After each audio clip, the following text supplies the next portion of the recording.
Siria está aquí, a 8 horas de avión de España. Es la mitad grande y su población se concentra aquí. ¿Por qué? Porque toda esta zona es un enorme desierto, pero un desierto muy importante. Tiene 1/3 de las reservas de petróleo del mundo y también de gas natural. Según algunos, el nuevo petróleo. Para sacarlo de aquí y llevarlo a Europa, hay que rodear toda esta península y salir por el canal de Suez. Como te puedes imaginar, aquí te cobran. Pero hay otra manera más fácil, la línea recta. El que controle estas tuberías las puede abrir y cerrar, como un grifo. Si no pagas, no hay petróleo, ni gas. Esta región es increíble. La civilización en el planeta empieza en 3 sitios y este es uno de ellos. Mesopotamia, aquí. Sumer, que te sonará menos, pero es donde empieza todo, aquí también. ¿Recuerdas la Torre de Babel de la Biblia? La hicieron estos tíos. Egipto, aquí. Siempre ha sido un punto de contacto entre Oriente y Occidente, dando a Asia salida al Mediterráneo. Quizá por eso aquí nacen las principales religiones monoteístas, el judaísmo, el cristianismo y el islam. El islam es el último que llega y de hecho acoge a las 2 anteriores. Adán, Noé, Moisés, Jesucristo son considerados profetas islámicos. Bueno, al grano. Como la zona es brutal, todos han querido controlarla y siempre ha estado dentro de algún imperio. Los persas, los griegos, los romanos. El imperio romano termina partiéndose en 2 y finalmente solo sobrevive esto. Ahora es cuando la última religión monoteísta, el Islam, construye su propio imperio. ¿Te acuerdas de las cruzadas? Bueno, pues son los europeos cristianos intentando recuperar esta zona de la que estamos hablando. Los últimos en llegar son los turcos, que ojo, no vienen de Turquía, sino de muy lejos en Asia, junto con Gengis Khan. Lo conquistan todo y fundan el Imperio Otomano. El Imperio Otomano se queda ahí hasta la Primera Guerra Mundial. 600 años. Cuando acaba la Primera Guerra Mundial, aparecen pequeños países donde antes estaba el Imperio Otomano. Y por primera vez vemos a Siria en un mapa. Hasta ahora la habíamos dibujado para no perdernos. ¿Y quién se inventa estos países? Bueno, lo que te voy a contar es alto secreto. O lo era en 1916. Este súper secreto se llama Acuerdo de Sykes-Picot. Los franceses y los ingleses no podían derrotar solos al Imperio Otomano. Solo podían si les apoyaba la gente que vivía dentro. En su mayoría árabes.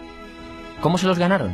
Pues les prometieron la Gran Arabia, un país solo para ellos. El único problema es que era un timo. Antes de seguir, recuerda una cosa. Los árabes son un pueblo, pero no una religión.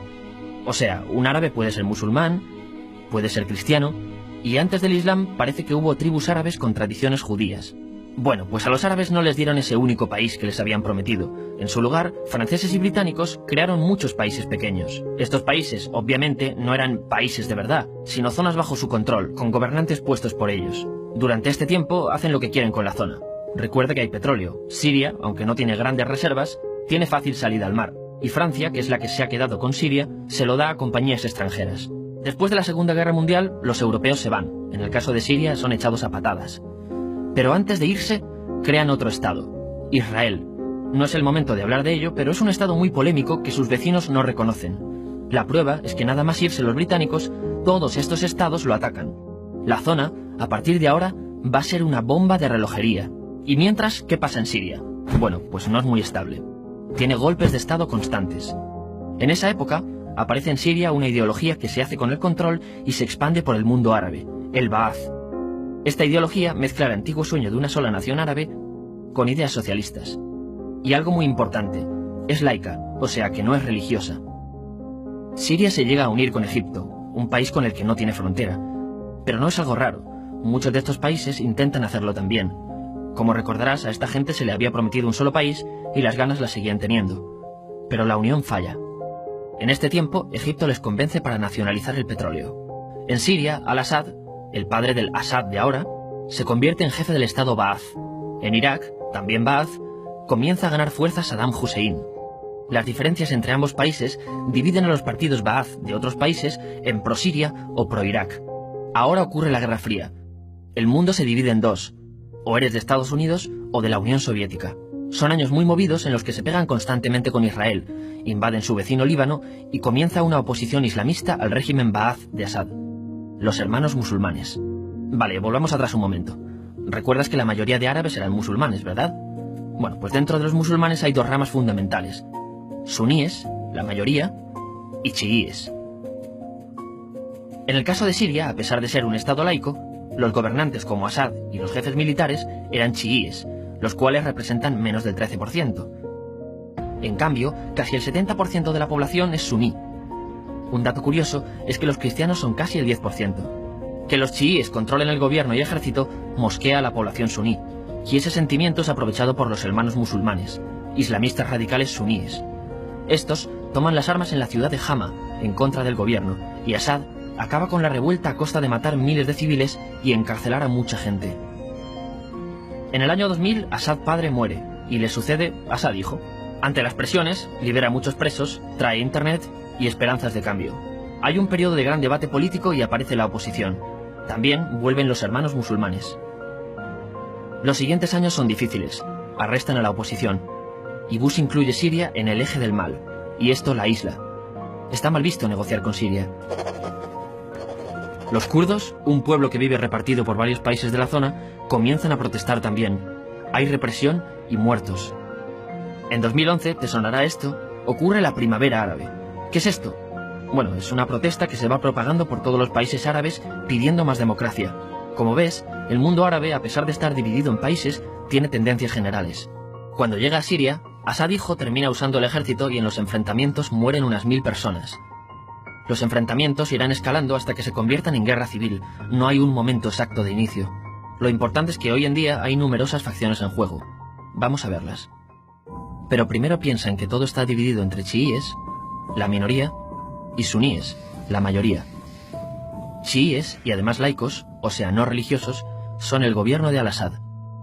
Controla todo esto, que si recuerdas son básicamente las zonas chiíes del país, y está enfrentado al resto.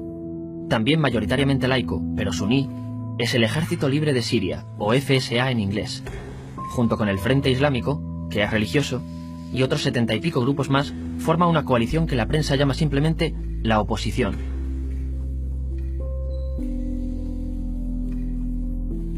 También suníes e islamistas, pero radicales, son Al-Nusra, llamados Al-Qaeda en Siria porque son básicamente eso, Al-Qaeda en Siria. Otros islamistas radicales son el ISIS o Estado Islámico. Salen de Al-Qaeda en Irak, controlan la mayor parte de Siria e Irak y se han hecho famosos por sus atrocidades.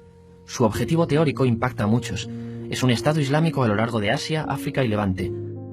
Aunque a ti ya te suena, ¿verdad? En naranja tenemos al pueblo kurdo, que recordarás porque el presidente Al-Assad lo reprimió, al igual que gobiernos de países próximos también lo hacen. Ahora controlan militarmente esta zona. Antes de terminar, repasemos los apoyos internacionales a fecha de octubre de 2015. Las fuerzas de Al-Assad son apoyadas por Rusia, que ya tenía base militar en el país antes del conflicto, Irán y China. Todos son países de lo que Europa llama Oriente. En contra de Assad, apoyando a la llamada oposición, luchan Estados Unidos, Turquía, Francia, Gran Bretaña y Arabia Saudí. Podemos terminar con algunas conclusiones. Te advierto que esto ya es pura opinión. Si recapitulamos, vemos que la región es estratégica. Por su situación privilegiada, todos la quieren. Siria siempre ha estado bajo el paraguas de grandes imperios. Piensa que hace 100 años la actual Francia era Francia. Gran Bretaña era Gran Bretaña. Pero es que hace 200 también, y hace 300 también, y hace 400 también. En cambio, Siria solo es Siria desde hace menos de 100 años, y solo se gobierna a sí misma desde hace poco más de 50. Además, jamás decidieron sus fronteras, se las impusieron. Europa dividió Oriente Medio a su antojo para controlarlo, diseñando países sin tener en cuenta su población. Muchos historiadores dicen que todo pueblo tiene la necesidad de manejar su propio destino, pero estos ingredientes que hemos visto juegan en contra de proyectos como la Siria Ba'ath, que encima usa la represión para mantenerse. En última instancia, lo que producen es una guerra civil. En este contexto no es extraño que aparezcan actores que se alimenten de la desesperación, el sentimiento suní de opresión y la visión de Occidente como invasor. ISIS usa la identidad árabe y la mitología de antiguos imperios. Cuando quieras entender el presente, pregúntate, ¿y el pasado?